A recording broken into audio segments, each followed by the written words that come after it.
Hello to everyone, welcome to our YouTube channel. एक और शानदार क्लास के साथ मैं स्वागत करता हूं मेरे अपने यूट्यूब चैनल पे। आज के इस सेशन में अपन बात करेंगे पेपर सॉल्यूशन के। देखो, पेपर सॉल्यूशन रहने वाला है और स्पेशली ये किसका रहेगा आपके। देखो, जो नर्स ट्रेनर हैं, पीएचएन है और भी जितनी भी वैकेंसी थी आपके 9 जून को हुआ था एग्ज़ाम, तो उसके पेपर सॉल्यूशन की बात करेंगे। बिल्कुल सटीक आंसर आपको देखने को मिलेंगे इस क्लास में, तो लास्ट तक ज़रूर बने रहेगा। अपने आंसर ज़रूर मिलान कर लेना और एक प्यारी सी कमेंट ज़रूर करके बताना ये कंटेंट आपको कैसा लग रहा है। बिल्कुल एक्यूरेट आपकी आंसर मैं आपके लिए लेके आया हूँ। अगर आपने अभी तक मेरे चैनल को सब्सक्राइब नहीं किया तो सो प्लीज़ सब्सक्राइब करें और प्रेस बेल आइकन को ऑन जरूर करिएगा, जिससे मेरी लेटेस्ट क्लास आपके पास में जल्द से जल्द पहुंच सकेगी। मेरे टेलीग्राम चैनल को ज़रूर ज्वाइन कर लेना। फर्स्ट क्वेश्चन है, देखो, pre eclampsia is characterized by, तो प्री एक्लेम्सिया बीपी आपकी रहेगी 140/90 mmOHg और मोर विद प्रोटीन यूरिया के साथ में देखने को मिलेगा। PRE आप ऐसे भी करेक्ट कर सकते हो, PRE, P का प्रोटीन यूरिया, R का राइज्ड बीपी और E का क्या रहेगा, एडिमा रहेगा या एलिवेटेड बीपी रहेगी। और इसे ये क्या रहेगा, P से प्रोटीन यूरिया देखने को मिलेगा।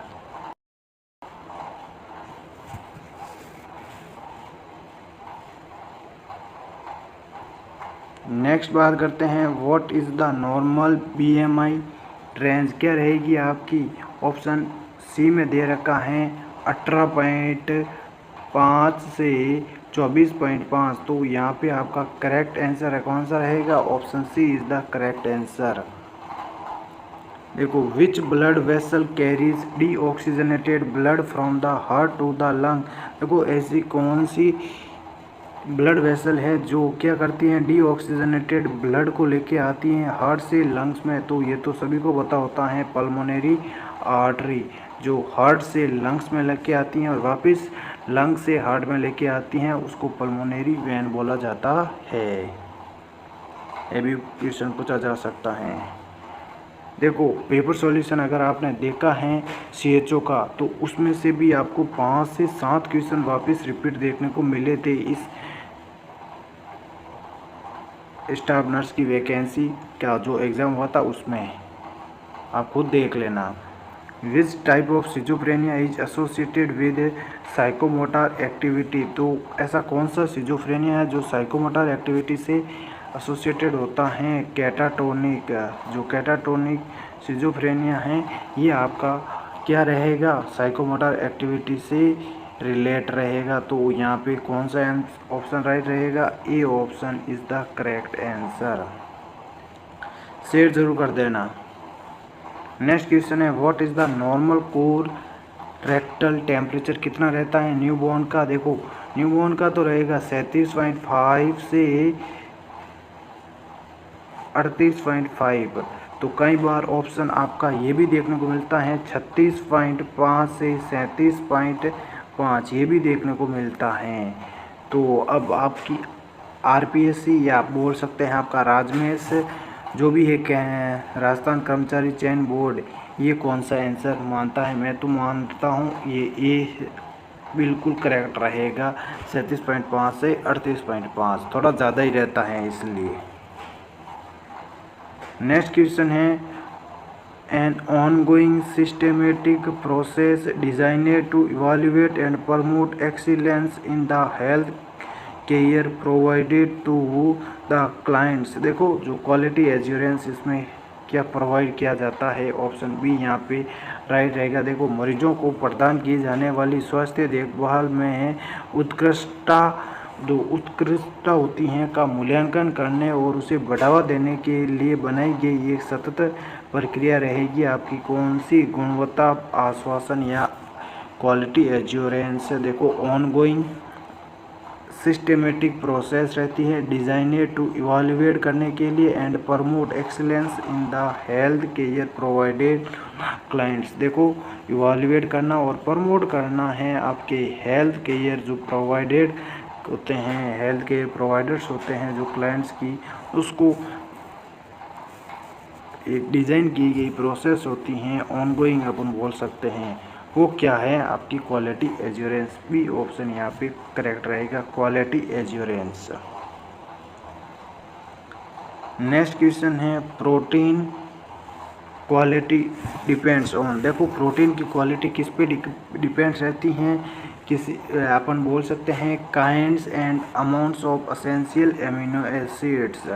देखो, अलग अलग प्रकार के आपके एमिनो एसिड्स और उसकी जो अमाउंट होगी वो डिपेंड करेगी प्रोटीन की क्वालिटी पे, या डिपेंड करेगी। ऑप्शन यहाँ पे डी राइट देखने को मिलेगा। नेक्स्ट क्वेश्चन है 8। According to the Henri Fayol which one is not the principle of management. तो हेनरी फायोल के अनुसार इनमें से ऐसा कौन सा मैनेजमेंट का प्रिंसिपल नहीं है? देखो, आपने अगर रिसर्च मैनेजमेंट पढ़ी है तो मैनेजमेंट में ये टॉपिक था हेनरी फायोल वाला, तो इसमें रिसर्च एंड डेवलपमेंट ये आपकी नहीं होगी। बाकी ऑथोरिटी होगी, आपका यूनिटी ऑफ कमांड्स होगा, मेंटेन स्ट्रिक्ट डिसिप्लिन, ये इसके अंदर हेनरी फायोल ने मैनेजमेंट की प्रिंसिपल दिए थे। वो प्रिंसिपल ज़रूर देख लेना एक बार, वापस रिपीट हो सकते हैं। थेराप्यूटिक ब्लड लेवल्स कितना होता है लिथियम का? 0.6 से होता है, लेकिन यहाँ पे 0.6 नहीं है तो 0.8 अपन बोल सकते हैं। 0.8 से 1.2 मिली इक्विवेलेंट पर लीटर, यहाँ पे सी ऑप्शन करेक्ट रहेगा। 0.8 से 1.2 milliequivalent per litre. Next question रहेगा the child mortality rate is calculated by the formula. देखो, चाइल्ड की जो मोर्टालिटी रेट है उसको कैसे कैलकुलेट करना? तो नंबर ऑफ डेथ, यहाँ से डेथ लिख देंगे, लेस देन जो अपन बोल सकते हैं यहाँ under 5 year in given a year, number of live births यहाँ पे रह जाएगी इनटू 1000, ये आपका रहेगा। Option B is the correct answer.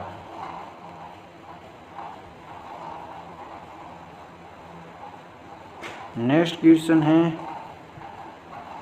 11। ये देख लेते हैं असर्शन और रीजन के, कथन और कारण के। देखो, मेल मर्ज का उपयोग लिफाफों के लेबल सेट बनाने के लिए किया जाता है। लेबलों पर जो रिटर्न एड्रेस एक ही होता है, लेकिन जो गंतव्य एड्रेस तक लेबल के लिए अलग अलग होता है। ऑप्शन बी और नहीं, ऑप्शन बी आपका करेक्ट रहेगा, जिसमें ए और आर दोनों क्या हैं? सत्य हैं, और आर ए की क्या करता है? सही व्याख्या करता है। बोथ ऑप्शन आपके करेक्ट रहेंगे। नेक्स्ट क्वेश्चन है, अब देखो ग्रोथ एंड डेवलपमेंट से क्वेश्चन पूछ लिया है, तो ग्रोथ क्या रहेगा आपकी? Increase in physical size, C option यहाँ पे रहेगा। ग्रोथ क्या होती है? ग्रोथ हो रहा है, डेवलपमेंट तो स्किल्स होगी, मैच्योर होगा, वो होता है डेवलपमेंट, और ग्रोथ होता है इंक्रीज इन फिजिकल साइज। ये डेफिनेशन डायरेक्ट पूछी गई क्वेश्चन है। Vitamins are classified as in following categories. देखो, विटामिन को कैसे क्लासिफाइड किया गया है? फैट एंड किसमें? Fat and water soluble vitamins में क्या किया गया है? कैटेगराइज किया गया है दो, both fat soluble vitamins and water soluble vitamins. ये क्या है? टाइप है विटामिन्स के, इनको डिफाइन किया गया। Option C is the correct answer.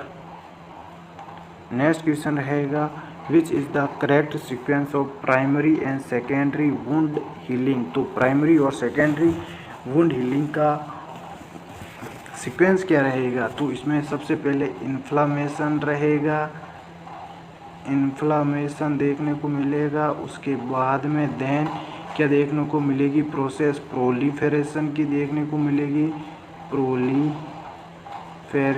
की। और देन उसके बाद में आपको क्या देखने को मिलेगा? मैच्योरेशन देखने को मिलेगा। इन्फ्लामेशन, प्रोलिफेरेशन और मैच्योरेशन। कौन से? डी ऑप्शन में ये आपका राइट रहेगा। बिल्कुल ये इम्पोर्टेंट है, आरआरबी में भी पूछा गया क्वेश्चन है। Inflammation, proliferation and maturation, RRB 2019 में ये क्वेश्चन पूछा गया था। नेक्स्ट क्वेश्चन है, मैच करना है। देखो राइट एट्रियम क्या करता है? रिसीव करता है डीऑक्सीजनेटेड ब्लड, और जो लेफ्ट वेंट्रिकल होता है वो क्या करता है? ऑक्सीजनेटेड ब्लड को रिसीव करता है। बिल्कुल ये हो गया, एक का हो गया बी से और दो का हो गया ए से। तो एक का हो गया बी से, दो का ए हो गया। बिल्कुल ये आपका सी आंसर यहाँ पे देखने को मिलेगा। और पल्मोनरी वॉल्व क्या होते हैं? ये तो प्रिवेंट करते हैं बैक फ्लो को वेंट्रिकल्स में। और पल्मोनरी आर्टरी क्या होती हैं? ये तो आपका ऑप्शन में एक आया था क्वेश्चन ऐसा ही, क्या आया था? Carries deoxygenated blood to lungs, pulmonary artery. तो यहाँ पे सी ऑप्शन आपका करेक्ट रहेगा।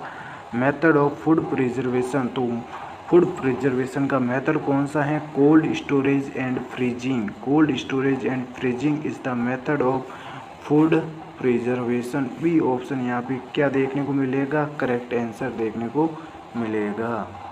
विच reflex is also known as the startle reflex, तो स्टार्टल रिफ्लेक्स किसको बोलते हैं? मोरो रिफ्लेक्स को।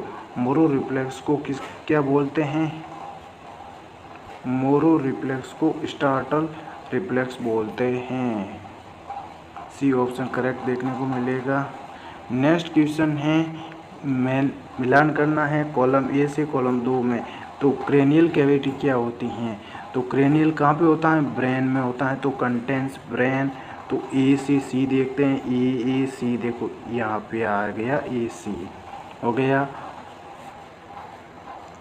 और जो पेल्विक कैविटी होती हैं वो क्या करती हैं? पेल्विक कैविटी जो ऑर्गन्स होते हैं, रिप्रोडक्टिव ऑर्गन्स, उसमें ये क्या करती हैं? कंटेन करके रखती हैं। थोरेसिक कैविटी तो सभी को पता होता है, कंटेन्स लंग्स एंड हार्ट। और एब्डोमिनल कैविटी में क्या रहता है? स्टोमक एंड इंटेस्टाइन को कंटेन करके। तो सी ऑप्शन यहाँ पे आपका करेक्ट देखने को मिलेगा। सी ऑप्शन यहाँ पे करेक्ट था आपका है सर। नेक्स्ट क्वेश्चन है, all these are symptoms of mania. Except पूछा गया है, तो इनमें से मेनिया का सिम्टम नहीं है तो डायरेक्ट बता सकते हो ये डिप्रेशन का। यहाँ पे काम एंड डिप्रेस्ड मूड बताया गया है, तो डी ऑप्शन यहाँ पे करेक्ट रहेगा। थोड़ा सा ये ज़रूर देख लेना, मैं आपको बोल रहा हूँ। क्वेश्चन नंबर 20 है, which principle is true about growth and development. तो ग्रोथ एंड डेवलपमेंट के लिए कौन सा प्रिंसिपल ट्रू है? It follows a cephalocaudal pattern. तो सेफालोकोडल पैटर्न को ये क्या करता है? ग्रोथ एंड डेवलपमेंट फॉलो करता है। Option D correct answer. PDA से आपका क्वेश्चन पूछा गया है ये। नेक्स्ट क्वेश्चन है, ये भी कॉलम ए से कॉलम 2 को मिलान करना है आपको। देखो केमिकल लेवल पे क्या होता है? क्या होता है? ओ smallest living unit of body.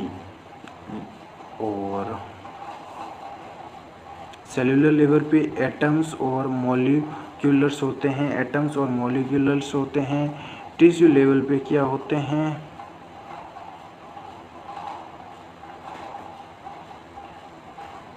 Different types of tissues joined together. ये आमने सामने बिल्कुल एक्यूरेट जैसे हैं वैसे ही रहेगा। ऑप्शन आपका बी करेक्ट रहेगा।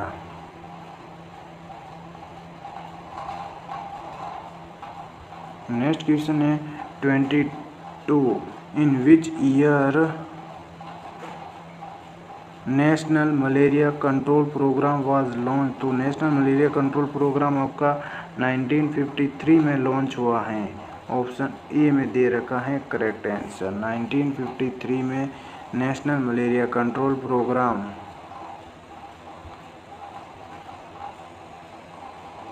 नेक्स्ट क्वेश्चन है 23, what is the primary aim of epidemiology. तो एपिडेमियोलॉजी का प्राइमरी एम क्या है?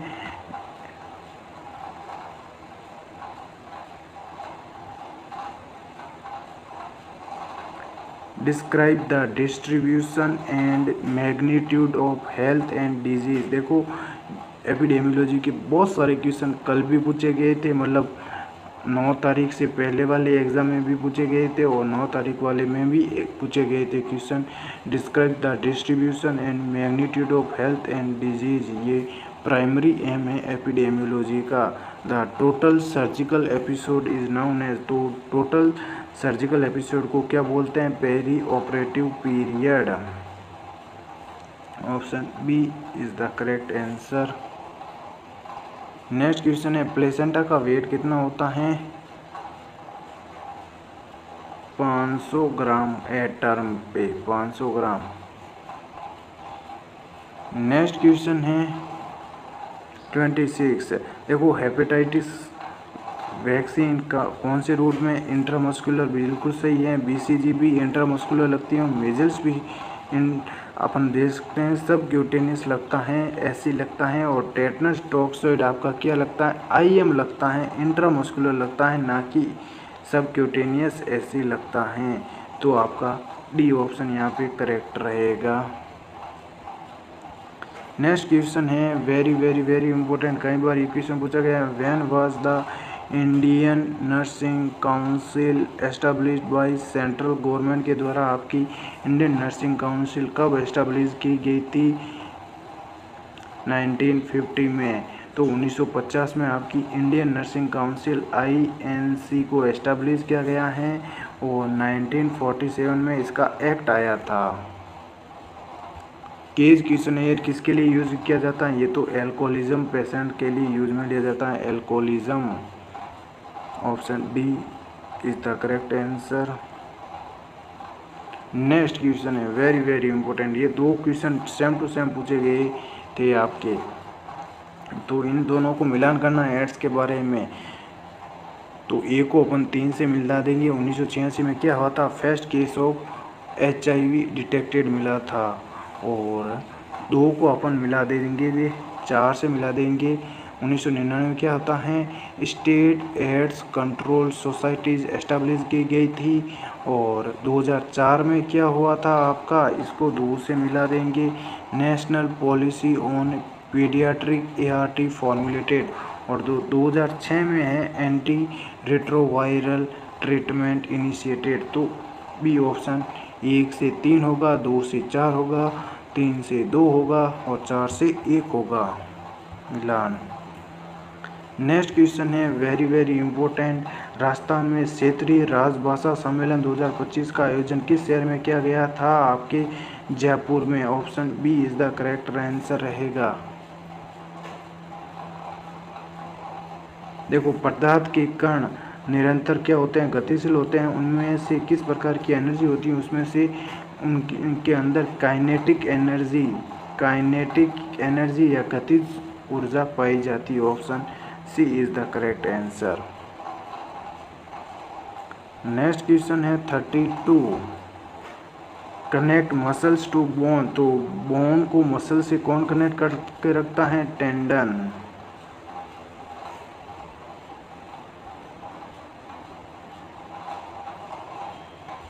नेक्स्ट क्वेश्चन है देखो read statement 1, 2 and 3, choose the correct answer from the given option. See now, see could, see them. ये अपन को बताना है इनमें कौन कौन से एडजेक्टिव हैं। तो तीनों में आपके क्या हैं? जो एडजेक्टिव है वो क्लूज यूज किए गए हैं। Option D is the right answer. Choose the most appropriate active voice of the given sentence from the options that follows. The movie has been watched by them. तो इसका active voice क्या रहेगा? They have watched the movie, they watched the movie, या they watch the movie, they had watched the movie. तो option D में दे रखा है they watched the movie. D option is the correct answer. Next question है 35, fill in the blank with the most appropriate option overeating is not conducive to health. Option D यहाँ पे देखने को मिलेगा, हेल्थ से पहले to आएगा।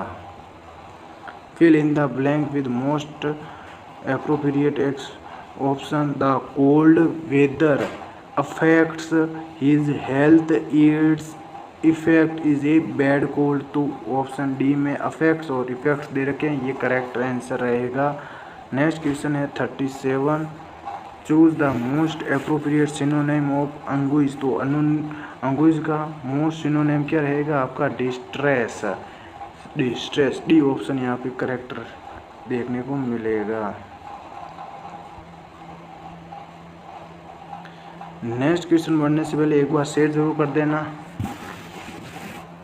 Identify the meaning of the underlined part of the given sentence from the options that follows. I can't do your work just now my hands are full. तो hands are full क्या होता है, I am busy, I am busy, hands are full, I am busy. Pre operative client should be keeped fasting hours before surgery. तो हर surgery से पहले pre operative patient को 8 से 10 घंटे क्या रखा जाता है, एनपीओ रखा जाता है। Option A is the correct answer. Next question है देखो, limitation of freedom of movement of well person expose to communicable disease for a time period equal to longest period of time between exposure to disease. देखो disease से exposure and होने से appearance of symptoms, ये क्या कहलाएगा आपका, quarantine कहलाएगा। सी option यहाँ पे करेक्ट आंसर रहेगा। आइसोलेशन का भी पूछ लिया इन्होंने, आइसोलेशन और क्वारंटाइन को दोनों को पूछा है क्वेश्चन। नेक्स्ट उसके बारे में भी बात करेंगे। Which type of cell secrets hydrochloric acid HCl in the stomach. तो इन स्टोमक में HCl कौन सीक्रेट करता है, पैराइटल सेल्स। तो पैराइटल सेल्स आपका HCl सीक्रेट करता है। ऑप्शन डी करेक्ट रहेगा, option D is the correct answer. Next ICDS का फुल फॉर्म क्या है, तो ICDS का integrated child development services program. Option C is the correct answer.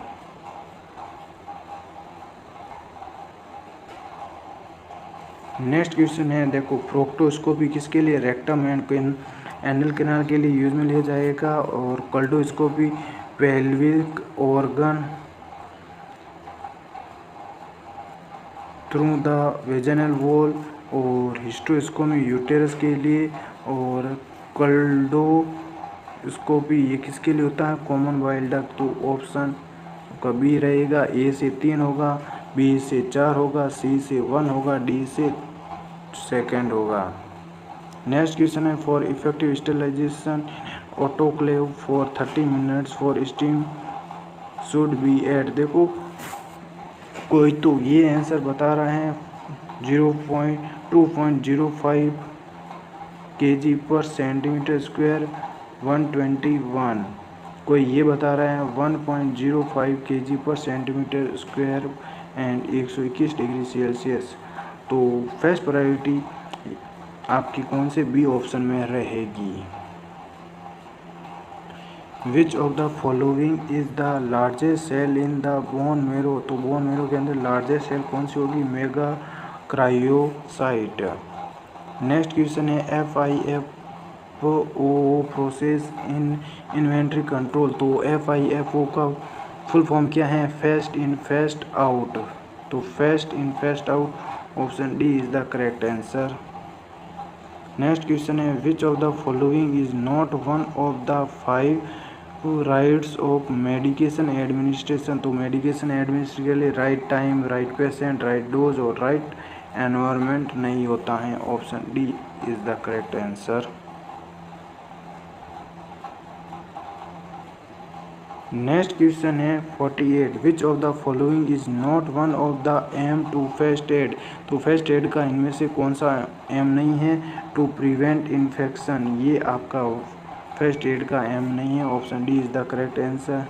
Next question है 59, the synthesis of harmonious blend of the diverse philosophies of education by pulling out and putting together the useful and essential aspects of various philosophies of education is eclecticism। ये क्या होगा आपका सार संग्रहवाद eclecticism।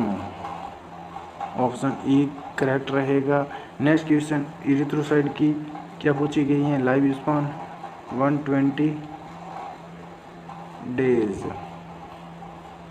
Next question है 51, which of the following is not the infection control practices to interrupt mode of transmission. तो mode of transmission को interrupt करता है, इनमें से ऐसी कौन सी प्रैक्टिस नहीं है, तो एंटीबायोटिक मेडिसिन ये नहीं है आपकी, option A is the correct answer.